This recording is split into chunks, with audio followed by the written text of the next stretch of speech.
The Halo is a device that saved many drivers' lives, but I won't lie, I was one of the people who said that it's not needed, blocked the view of drivers, and turned the cars into a flip-flop.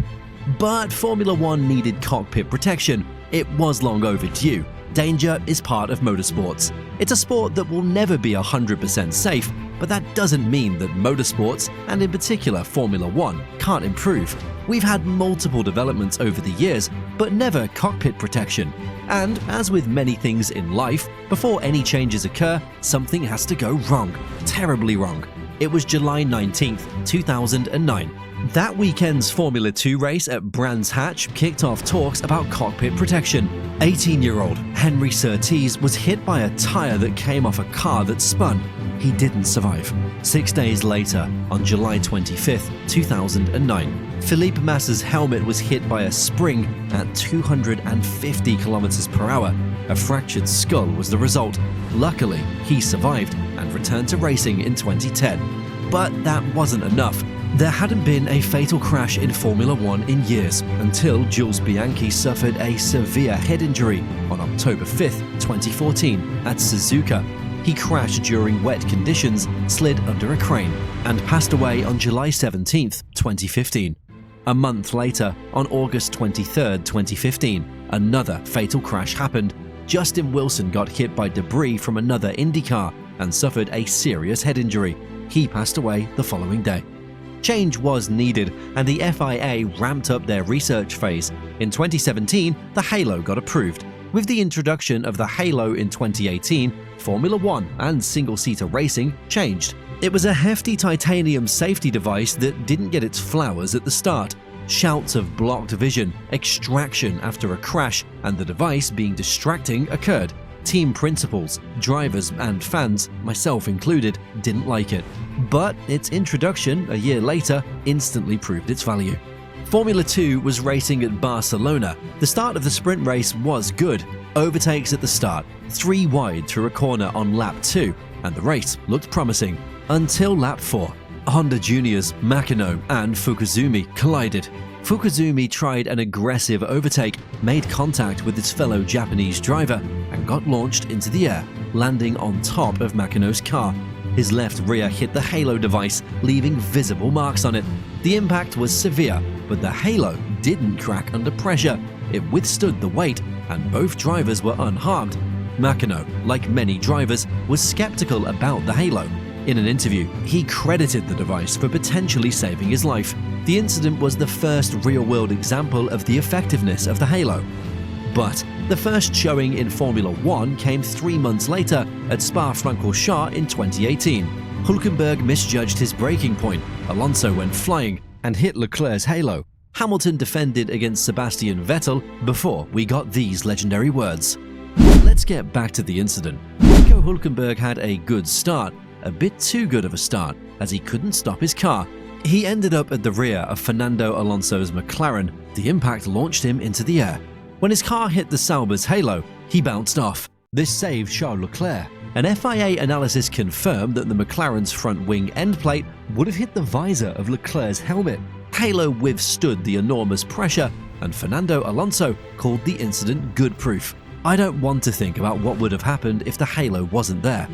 Let's fast forward to the 2019 Formula 3 Grand Prix of Monza. A wonderful track, the Tifosi in all their glory, and of course, the Parabolica, a corner known for its speed, leading up to the straight, and since 2019, almost the end of Alex Peroni.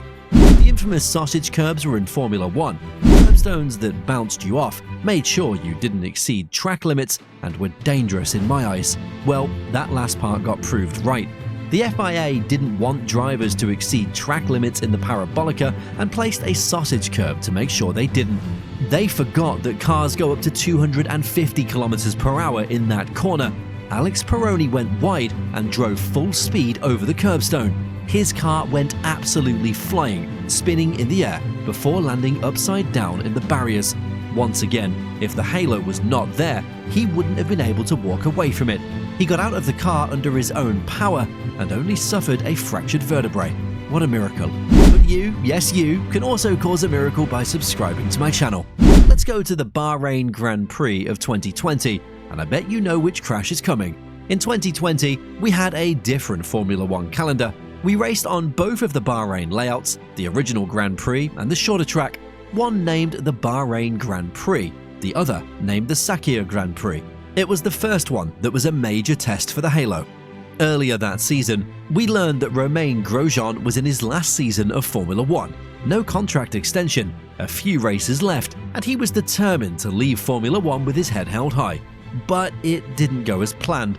The Frenchman was part of a major crash, the major crash of recent years if you ask me.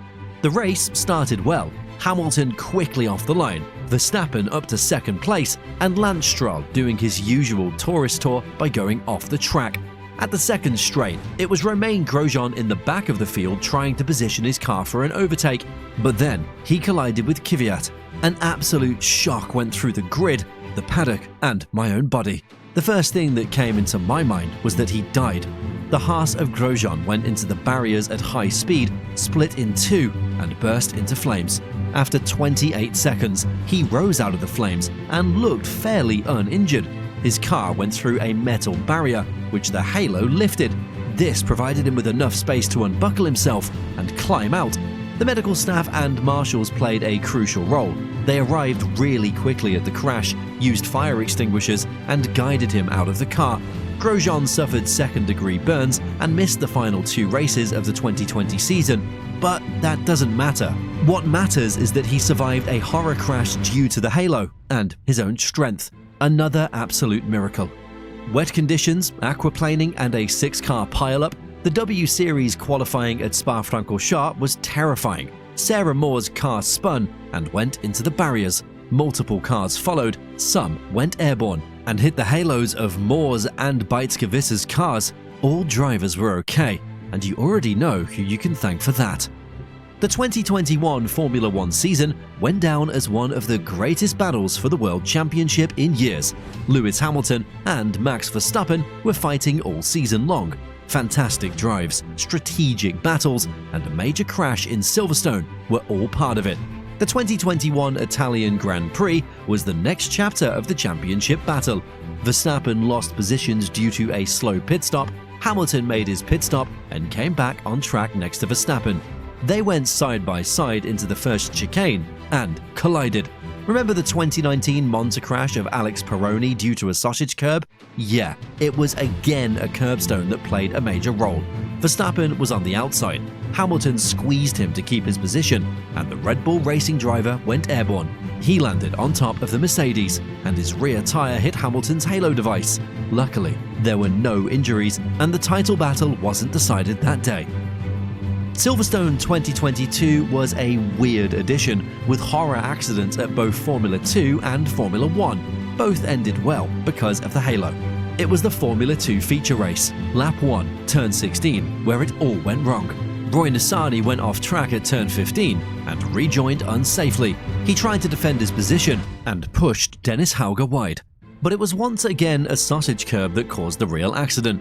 With Hauger through the grass, a broken tire, and quickly approaching the sausage curbstones, he went airborne. His car landed on top of Nissany, with the Halo taking all the damage.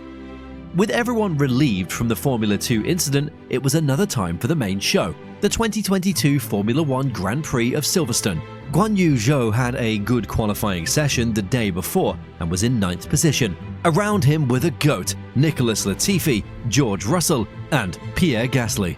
The GOAT had a fantastic start, went between Zhou and Russell, and overtook them.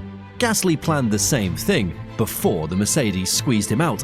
Unfortunately, the AlphaTauri driver hit Russell's rear tire, who then hit Zhou, and the Sauber of the Chinese driver flipped upside down, sliding over the asphalt and gravel at high speed.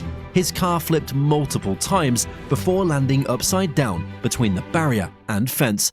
George Russell showed his good side by stopping his car and running to Zhou's crashed car. He got freed, examined, and got away without any injury. All the credit goes to the Halo. As Zhou tweeted, "I'm okay, all clear, Halo saved me today. Thanks everyone for your kind messages." Oh boy, was I wrong about the Halo. If it weren't for the Halo, we'd have already lost many more drivers. We're lucky, really, that Formula One is such a safe sport now. There will always be danger, but it's fair to say that this is one part of the sport the FIA isn't screwing up. But there is one guy who knows how to screw up a lot of things. It's the man, the myth, and the legend, Lance Stroll.